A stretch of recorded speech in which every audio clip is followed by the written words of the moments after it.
Hey y'all. So hope you had a great Christmas. But today I want to talk about some legislation that's going into effect January 1st in California.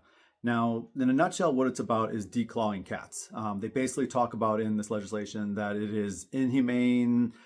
We have to protect our feline friends. And, I'm kind of a mixed bag on this. I have my own cat that she is not declawed. And I've got family who have cats that are. But I'm not here to talk about that.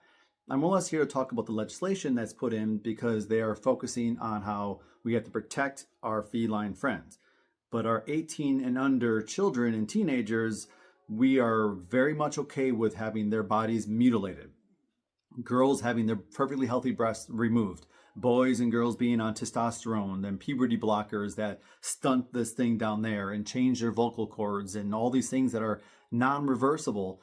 They are saying that that is the humane thing to do, but it is inhumane to declaw a cat. And they're making laws and legislation for that. But for our teenagers and kids, it is beyond okay to mutilate their bodies and make them lifelong pharmaceutical kids. And I'm sitting here like, how does that even make sense? They can't vote. They can't buy cars. They can't even rent cars in some states. They can't get tattoos, but having their breasts removed and puberty blockers is totally fine because they're mature enough and it's the humane thing to do.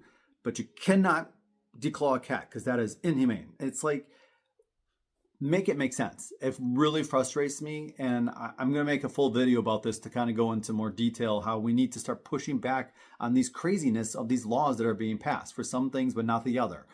Anyway, so remember to like, comment, subscribe, and I'll see you on the next one. Bye for now.